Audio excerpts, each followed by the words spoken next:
So today in this video we will discuss diffraction. So this is a second chapter, the second module as per KTU syllabus 2019. So diffraction of light was first carefully discussed by Italian scientist Grimaldi. The term diffraction comes from Latin word diffringere, meaning to break into small pieces. Grimaldi once said, occasionally, light added to itself may give obscure surfaces on a body that has already received light. That means two light ray can make a darkness.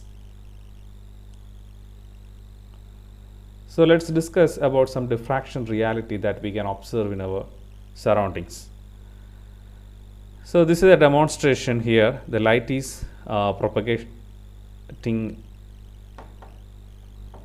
along an infinite barrier. So as per Newton's corpuscular theory, Newton suggests that light will travel along in a rectilinear path, or light is having a rectilinear propagation. So according to that, it is represented here. But in actual case, we have already studied about diffraction. So in diffraction, actually what happens is the light ray bends to the geometrical shadow region. Okay, so the phenomenon of bending of light around the edges of an obstacle or the encroachment of light within the geometrical shadow is known as diffraction. So for a diffraction to happen, we don't need even a small slit. So that's what it is represented here.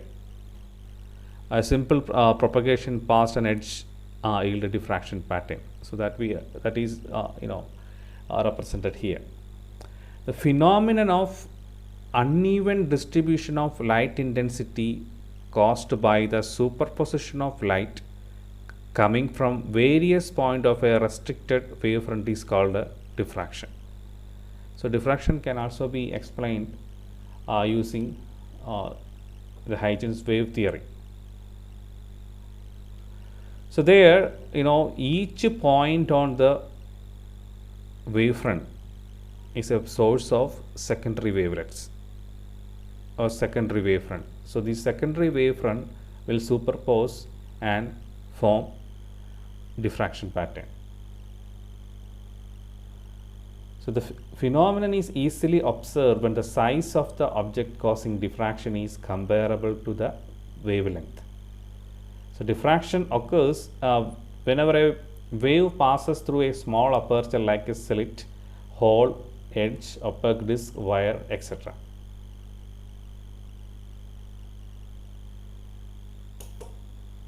This is another example for to discuss the diffraction reality. For example, the photograph of a razor blade is shown here. The razor blade illuminated by a monochromatic light from a point source. So here we can now see fringes around the blade outline.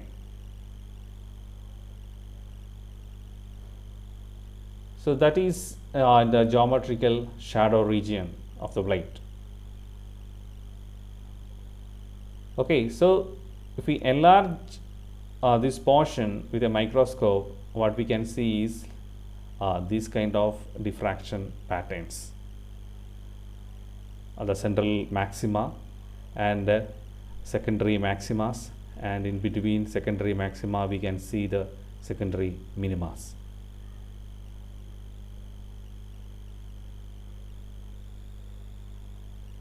So another example to visualize the diffraction reality. For example, if we allow a laser beam to pass through a small slit, our expectation is like this. That is our expectation, considering the Newton corpuscular theory and the rectilinear propagation of light. So if we consider with the rectilinear propagation of light, our expectation is like this. Even the laser beam pass through a small slit, yeah, it shows like a small spot on the screen. But the reality is not like that. If a laser beam is passed through a slit, then the slit having comparable size of that wavelength, so the reality is we can see a diffraction pattern like this. That is a central maxima, secondary maximas, and in between secondary maxima we can see secondary minimas. There are other example and diffraction pattern with respect to different object we can see here. So a laser beam incident on the a sharp edge of a razor blade.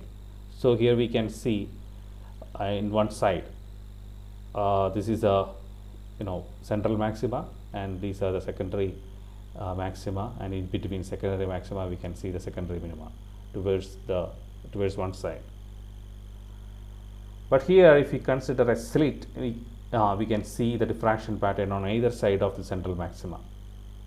So secondary minimas also there on either side, secondary maxima and secondary minimas are also there on the other side of central maxima. And instead of slit, if we use a wire also, we can see the similar pattern with a slight change. Central maxima, secondary maximas, and secondary minima in between. These dark portions are called the secondary minima. Okay, so in diffraction pattern, if we analyze as we goes from central maxima, that is if we take each secondary maxima, we can see the intensity is gradually decreasing. And about the whole that we have already seen the diffraction pattern. Diffraction can be divided into two classes: Fresnel diffraction and a Fraunhofer class of diffraction. So in Fresnel diffraction, the source and the screen are at finite distance from the aperture causing diffraction. But in Fraunhofer diffraction, the source and the screen are at infinite distance from the aperture causing diffraction.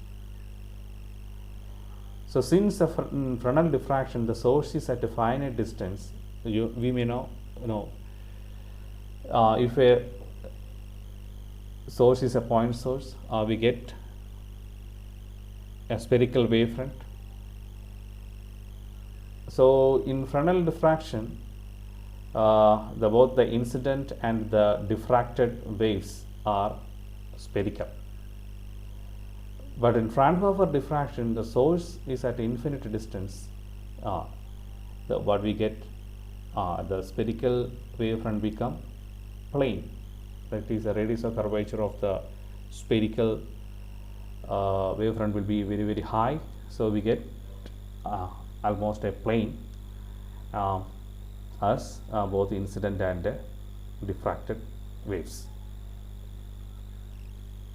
So let's discuss the basic difference between Fresnel and Fraunhofer class of diffraction.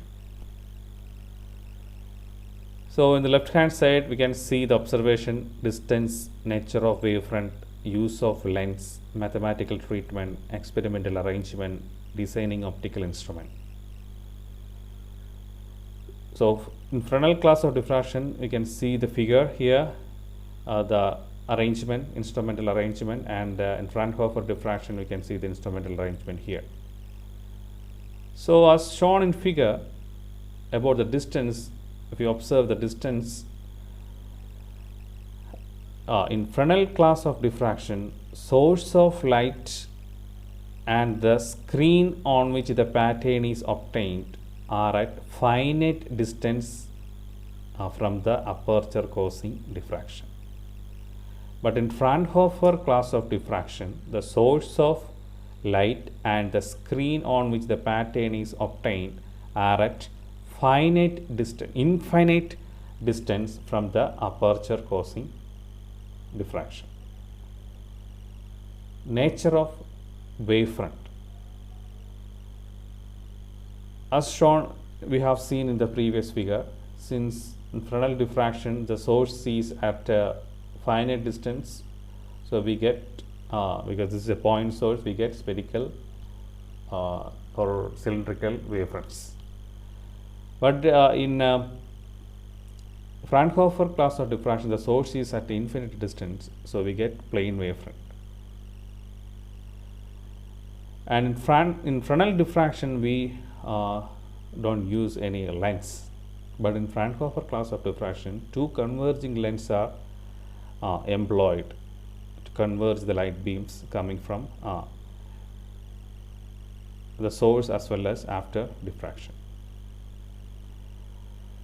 The mathematical treatment is a bit complex in Fresnel class of diffraction, but the mathematical treatment is very simple in Fraunhofer diffraction.